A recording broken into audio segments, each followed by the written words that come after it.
You mentioned Dr. Fauci. He testified before the House earlier Friday, but it's unclear, as you said, how much the president is listening to him. Instead, he has retweeted items that have been discredited. And you pressed the president about this. Here is a snippet of that exchange. The woman that you said was a great doctor in that video that you retweeted last night said that masks don't work and there is a cure for COVID-19, both of which health experts say is not true. I thought her voice was an important voice, but I know nothing about her. Masks don't work. Last week you said masks. Last week, well, real quick. Last week you said thank you very much, everybody. Thank you. Kaitlan, what is the story here? So this woman the president retweeted. Her name is Stella Emanuel. She says she's a doctor out of Texas. And what happened is the president elevated a post where she was saying things like there's a cure for COVID-19, which obviously there is not.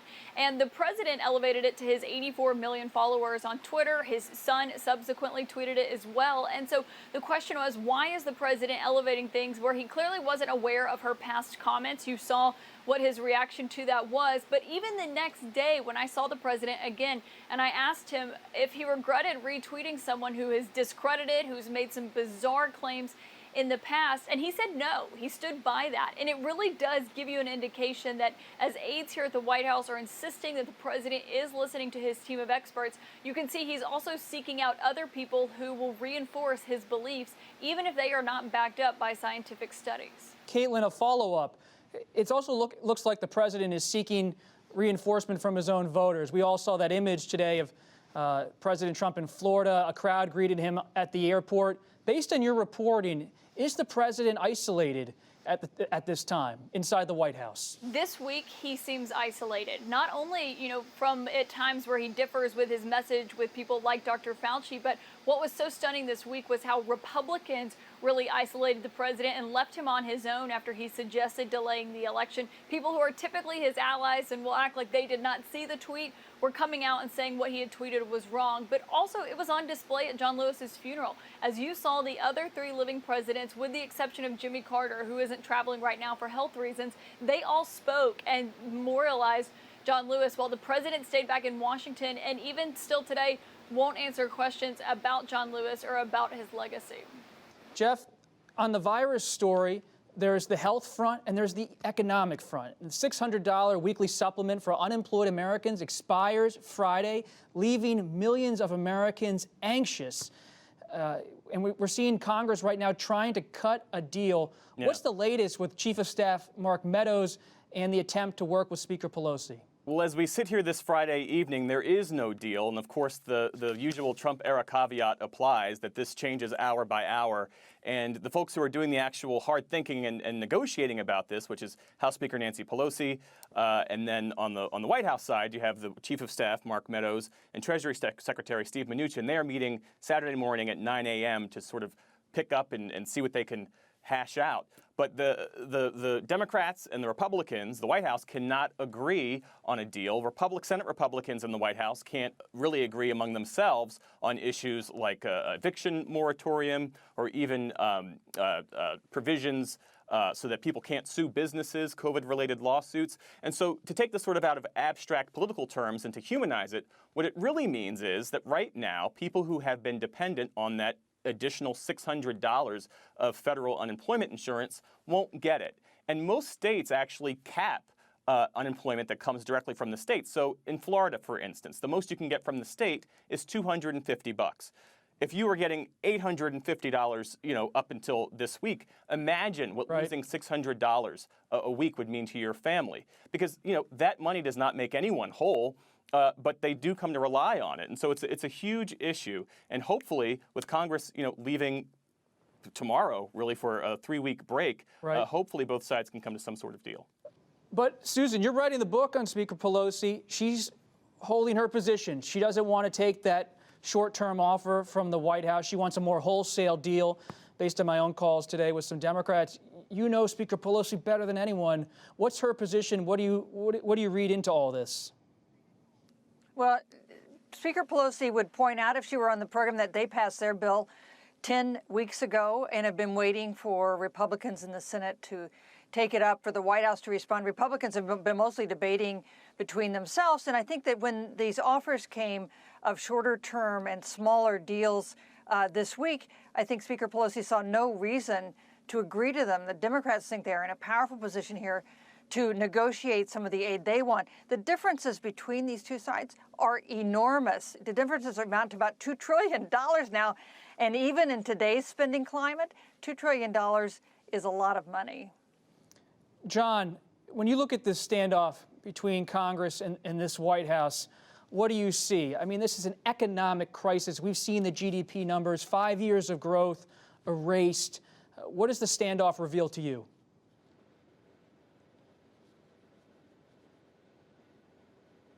Well, you have, first of all, a policy difference among Republicans. You've got Republicans running in more purple states who really want that $600 and want some action from Congress because it affects their political fortunes. You've got other Republicans who have kind of refound their fiscal restraint and concern. It's been missing for the last 3 years as Donald Trump has increased the deficit numbers, but there's now this debate among Republicans. But when I talk to economists this week, they say this is all very important. But the big concern is that the only way you get the economy going again is if you get the virus under control. And the virus is not under control. And the reason the virus is so important is that people are not spending and behaving in the economy the way they need to because they're afraid.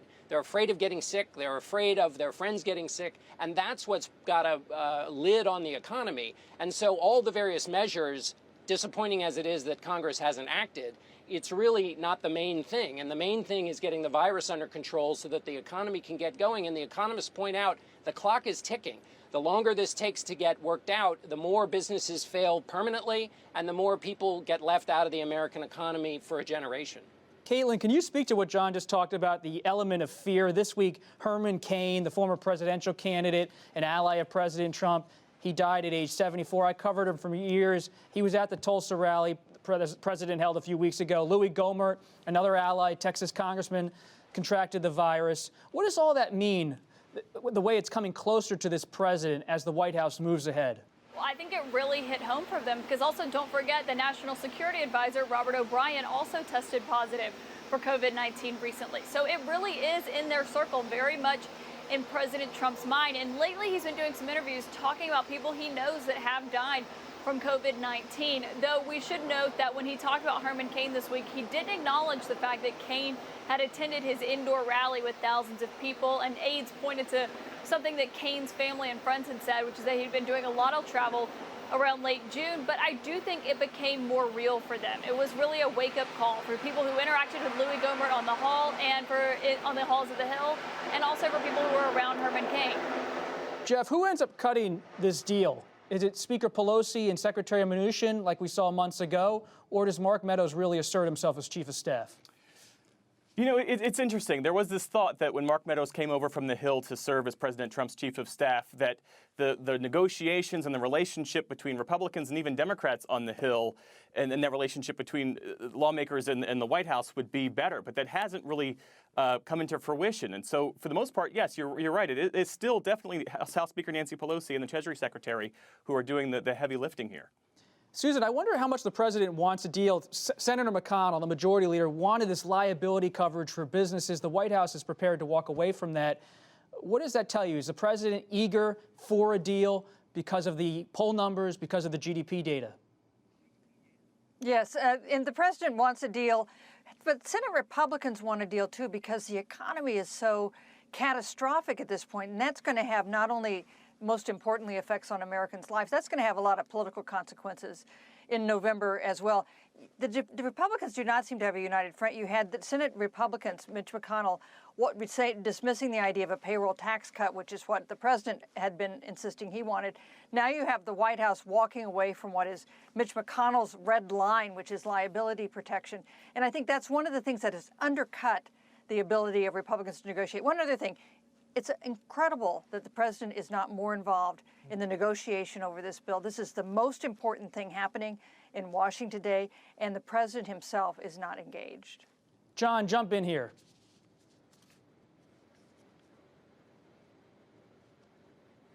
Well, that is Susan put her finger right on an extraordinary point. I mean, the president is the most powerful voice in public, and then also presumably because he has quite a lot of control over the Republican Party, he is a player who could have a real effect here. And if you go back and look at the president's rhetoric during the campaign in 2016, what did he sell himself as? A deal maker who could get people in a room and get the deal done.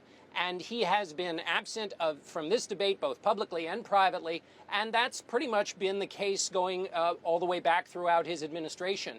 And the persuasive power of the president, both internally in the deal-making process and also in public, could really be deployed in this instance, and the president has chosen to talk about other things, to talk about mail-in ballots and other things like that, which are not the main concern of the country at the very moment.